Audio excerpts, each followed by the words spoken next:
Assalamualaikum warahmatullahi wabarakatuh. Alhamdulillah wa syukurillah. Apa kabar para sahabat subscriber dimanapun berada? Mudah-mudahan masih dalam keadaan sehat, masih tetap semangat ya. Di dalam video kali ini saya ingin menjelaskan sebuah metode pengobatan yang memang simple, akan tetapi insya Allah dapat diterapkan di dalam aktivitas kehidupan, terkhususnya dalam membantu sesama di bidang pengobatan. Ilmu ini tidak ada namanya ilmu penebusan. Jadi dalam arti tidak ada yang harus wirid sekian dulu ya, yang seperti sudah yang mungkin banyak kita amalkan keilmuan hikmah atau spiritual lainnya dari para guru-guru kita yang terdahulu. Di dalam ilmu ini hanya butuh langsung praktek.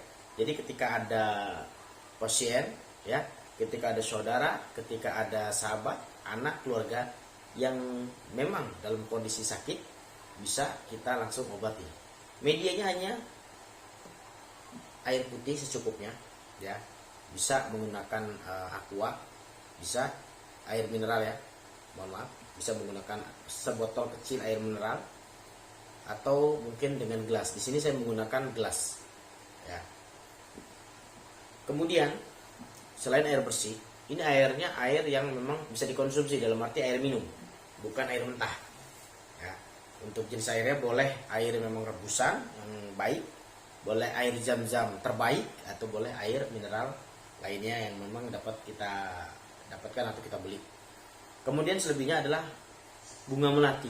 Nah, bunga melati baik kuncup boleh ya, seperti ini kuncup. Nah, tidak boleh yang seperti ini, jangan. Maksudnya kuncupnya dalam arti terlalu kecil ya, beda. Kalau ini dia lebih besar, kalau ini kan terlalu kecil. Jadi jangan menggunakan yang kecil, kita menggunakan yang besar. Kemudian yang seperti ini, kalau seandainya bolehkah menggunakan bunga melati yang seperti ini semua 7? Boleh. Bolehkah menggunakan bunga melati yang seperti ini semua 7? Boleh. Boleh. Atau bolehkah dicampur keduanya ini dengan jumlah 7? Ya mungkin ini 3 atau ini 4 atau sebaliknya. Boleh, sah-sah saja. Yang tidak boleh digunakan adalah yang kecil seperti ini. Intinya belum terlalu kuncup ya, sudah kuncup akan tetapi belum terlalu, saya rasa. Nah, saya tidak pernah menggunakan metode yang melati seperti ini. Nah, jadi kecil sekali, kalau ini kan sudah termasuk besar. Kemudian di sini saya hanya mempraktekkan saja sih bagaimana cara mengaplikasikan yang benar. Pertama kita masukkan si bunga ini tadi. Nah, misalnya kita masukkan ya 7 misalnya ke dalam air mineral. Yang cukup kita bacakan ya adalah surat Al-Baqarah dari ayat 1 hingga ayat 9. Itu saja. Ayat 1 dan sampai dengan 9. Ya. Seperti alif lam mim zalikal kitabul la raiba fihi hudal lil muttaqin. Nah, seperti itu. Hingga ayat 9. Bagaimana caranya apabila tidak bisa hafal? Maka dihafalkan. Akan tetapi bisa juga bagi yang memang tidak hafal untuk ayat ini, maka bisa membaca melalui Al-Quran. Perlahan kita mulai menghindari membaca Al-Quran lewat aplikasi. Kita ini sudah mengatasnamakan kemudahan, instan, ya, mungkin simple. Kebanyakan membaca Al-Quran lewat aplikasi atau lewat handphone, kecuali memang dalam keadaan terdesak karena sudah zamannya sosial media, sah-sah saja. Akan tetapi yuk kita kembali membaca Al-Quran secara maksudnya secara ini, memegang mushaf agar pahalanya double ya. Kemudian kita setelah kita masukkan bunga melati tadi, kita membaca surat Al-Baqarah ayat 1 dengan 9. Berapa kali ulangan? 3 kali saja ulangan. Jadi bagi yang tidak bisa membaca, tidak menghafal, insya Allah kalau orang yang sering yasin ya, atau yasinan keliling di masyarakat, tahlil ya. Insya Allah ayat 1 dengan ayat 9 hafal walaupun sedikit samar. Kemudian kita bacakan 3 kali ayatnya. Setelah kita baca 3 kali, dalam arti 1 dari ayat 1 hingga ayat 9 itu 1 kali.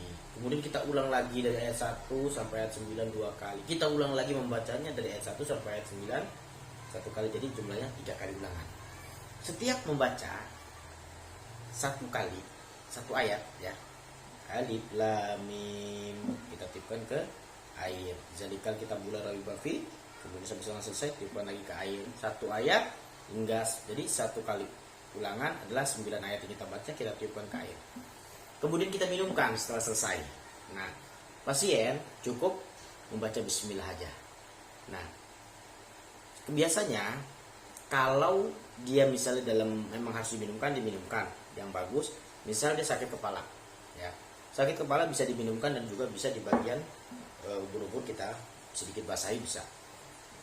Nah, kemudian air ini jangan dihabiskan ya, jangan dihabiskan, dan juga jangan bunganya diminum.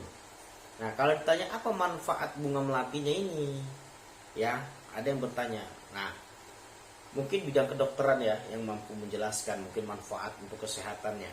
Akan tetapi metode daripada orang tua dahulu emang seperti itu. Biasanya ada beberapa orang-orang tua dulu menggunakan bunga melati, menggunakan daun cabai. Biasanya adalah untuk mengidentifikasi ya, untuk mendeteksi apakah penyakit yang dialaminya atau yang dialami saudaranya itu penyakit yang artinya kalau bahasa ke kampung di saya, di kampung saya itu adalah kesambet ya, apa ya, nempel. Jadi apakah itu penyakit yang datangnya dari atau disebabkan dari makhluk halus atau bukan. Nah, jadi biasanya si bunga melati yang sudah kita minum tadi airnya sebagian, kalau memang penyakitnya ada penyakit non medis, maka biasanya bunga ini akan terlihat berbeda langsung ya. Dalam arti berbeda itu namanya bunga dipetik memang sudah layu, akan tetapi dia seperti gosong ya, akan padahal jelas kita yang memasukkan nantinya bunganya segar ya, harus bunga segar. Apabila bunganya ada terdapat tiba-tiba bintik-bintik hitam ya, ya kan, kalau memang direndam kelamaan mungkin hingga sampai besok wajar bunga menjadi hitam. Tetapi kalau hanya hitungan menit, saya rasa tidak wajar. Nah, lalu apabila terjadinya seperti tadi adanya tanda-tanda hitam, maka lebih baik kembali kita siapkan bunga melati 7 ya. Kemudian kita bacakan lagi minimal 3 kali ulangan atau 21 kali ulangan terbaik. Kemudian untuk mandi. Nah, insya Allah dengan cara seperti ini untuk penyakit seperti terapi sakit kepala ya, seperti migrain, dada, berdebar tidak karuan, penyakit medis dan non medis apapun, insya Allah ada manfaatnya. Tidak ada yang tidak mungkin jika Allah sudah berkehendak, selama kita benar-benar mencari wasilah atau bersyariat ya. Nah, begitu saja saya rasa insya Allah dapat dipahami dan mudah-mudahan ada manfaatnya.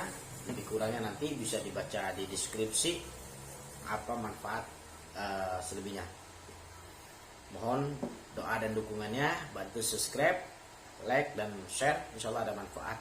Walaupun sekecil apapun yang saya publikasikan, insya Allah saya berharap banyak membawa manfaat, walaupun hanya untuk kita sendiri. Ya, assalamualaikum warahmatullahi wabarakatuh.